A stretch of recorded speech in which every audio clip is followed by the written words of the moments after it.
সম্মানিত ভাইয়েরা, এই শুধু 15.5 বছরে নয়, আমরা 1971 সালে একটি লাল সবুজের পতাকা পেয়েছি, আমরা একটি মানচিত্র পেয়েছি। আমাদের এই স্বাধীনতার এই আন্দোলনটা ছিল ভোটবাদের অধিকার প্রতিষ্ঠা করা। আমাদের এই স্বাধীনতার আন্দোলনে ছিল আমাদের অধিকার প্রতিষ্ঠা করা। কিন্তু দীর্ঘ 54টি বছর আমরা আমাদের ভোটবাদের কোনো অধিকার পাই নাই। যারা শাসনভারের দায়িত্ব পালন করেছে, কেউ সমাজতন্ত্রের কথা বলে দায়িত্ব গ্রহণ করেছে, কেউ পুঁজিবাদের কথা বলে দায়িত্ব গ্রহণ করেছে, কেউ ধর্মনিরপেক্ষতার কথা বলে দীর্ঘদিন আমাদের বুকে সেখানে চাপা দিয়ে আমাদেরকে শাসন তারা করেছে, কেউ জাতীয়তাবাদের কথা বলে দেশের মানুষকে শাসন করেছে। আর শাসন করার সময় তারা নিজেদেরকে রাজা মনে করত, আমাদেরকে প্রজা মনে করত। এভাবে আমাদের 54টি বছর পেরিয়ে গিয়েছে। আজকে দেশের মানুষ আজকে মুক্তির পথ খুঁজছে।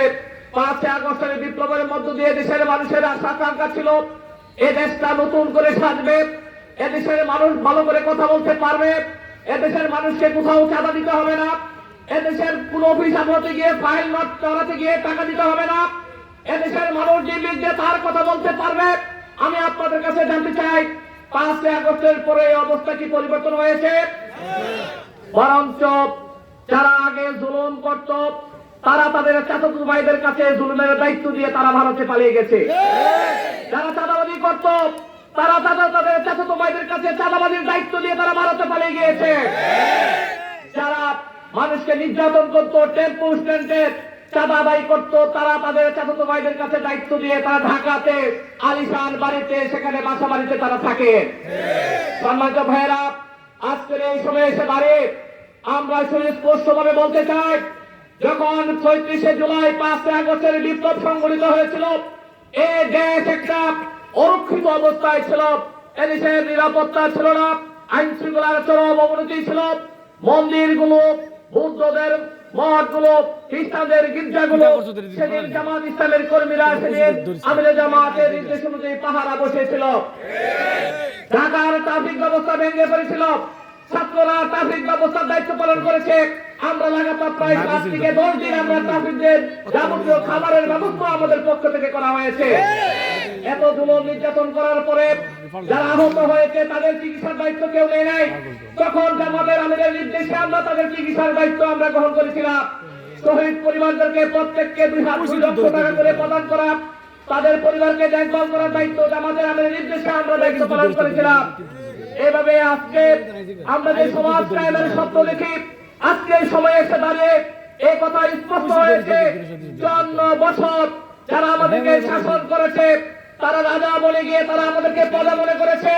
আমাদের অধিকার তারা আমাদেরকে দেয় নাই, আমাদেরকে কথা বলা অধিকার আমাদেরকে দেওয়া হয় নাই, আমাদের ভোট দেওয়ার অধিকার আমাদেরকে দেওয়া হয় নাই। আজকের এই সময় দাঁড়িয়ে জামাত ইসলামের পক্ষ থেকে আহ্বান আপনাদের কাছে আমরা নিয়ে আসছি।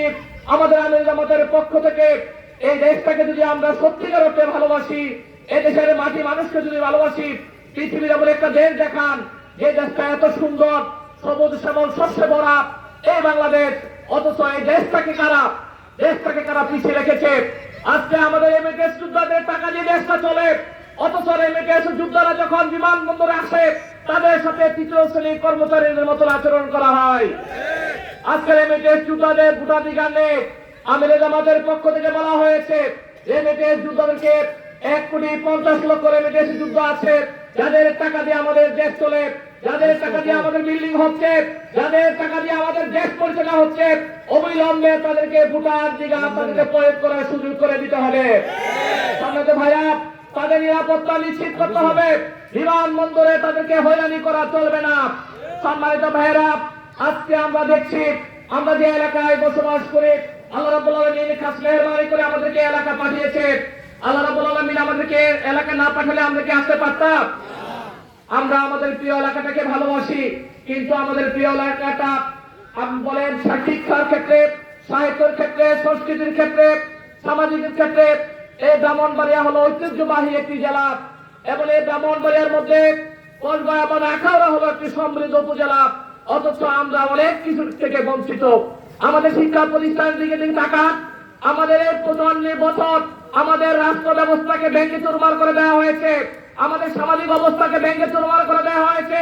আমাদের আইন শৃঙ্খলা বাহিনী তাদেরকে রাষ্ট্রের সেখানে কর্মচারী হিসাবে রাষ্ট্রে তাদের দায়িত্ব পালনের কর্তব্য হিসেবে পরিচালনার অভাবে পরিবর্তে তাদেরকে দলীয় কর্মী হিসেবে পরিচালনা করার কারণে আইন শৃঙ্খলার যেভাবে উন্নতি হওয়ার কথা ছিল সেভাবে উন্নতি হচ্ছে না। আজকে আমাদের সামাজিক অবস্থা ভেঙে পড়েছে, আজকে পরিবারের অবস্থা ভেঙে পড়েছে, শিক্ষা প্রতিষ্ঠানগুলোতে ভালো লেখাপড়া হয় না। আজকে থেকে 20 বছর আগে যে অবস্থাটা ছিল, লেখাপড়ার যে ফ্লোটা ছিল, শিক্ষা প্রতিষ্ঠানগুলো যেভাবে লেখাপড়া হতো সেভাবে আজকে লেখাপড়া হয় না। শিক্ষা প্রতিষ্ঠানের শিক্ষক যারা তারা নেতাদের পিছনে পিছনে ঘুরেন, নেতাদের পিছনে গিয়ে তাস চলে বসে থাকে। তিনি কিভাবে শিক্ষা প্রতিষ্ঠানে ক্লাস নেবেন? তিনি কিভাবে ছাত্র গড়ে তুলবেন? আমার ছাত্রদেরকে কারো হাতে হুন্ডা দিয়ে, কাউকে মদ দিয়ে, কাউকে ইয়াবা দিয়ে আমাদের তরুণ ছাত্র সমাজকে ধ্বংসের দ্বার প্রান্তে নিয়ে যাওয়া হচ্ছে। সম্মানিত ভাইরা, কলমা থেকে আখাউড়া আপনি ভালো করে সার্ভে করে দেখবেন, আমাদের তরুণদেরকে ধ্বংস করার জন্য সেখানে এমন কোনো কাজ নাই, এমন কোনো পরিকল্পনা নাই। আমাদের দেশের রাজনৈতিক নেতৃবৃন্দ তারা করেন নাই। তারা তাদের প্রয়োজনে, তাদের ভুলের প্রয়োজনে, তাদের জীবন পরিচালনার প্রয়োজনে, তারা ভালো থাকার প্রয়োজনে আমাদের এই ছাত্র সমাজকে রাজনীতির সিঁড়ি হিসেবে তারা ব্যবহার করেছে। আজকে শিক্ষা প্রতিষ্ঠানগুলো লেখাপড়ার কোনো সুস্থ পরিবেশ আজকে নাই। আজকে আমরা সুস্পষ্টভাবে এখান থেকে বলতে চাই, অবিলম্বে ভারত থেকে চুরাই পথে যে মাদ আছে, ফেন্সিডিল আছে, ইয়াবা আছে, সেটাকে বন্ধ করতে হবে। আমরা বলে দিতে চাই, আমাদের তরুণ ছাত্র সমাজকে আমরা ধ্বংস করতে দিতে পারি না। আমাদের তরুণ ছাত্র সমাজ আগামী আমাদের স্বপ্ন বাস্তবায়নে ভূমিকা রাখবে। আমাদের তরুণ ছাত্র সমাজ আমাদের এলাকাটাকে, বাংলাদেশটাকে একটা ভালো এলাকা হিসাবে আমাদের প্রিয় জমি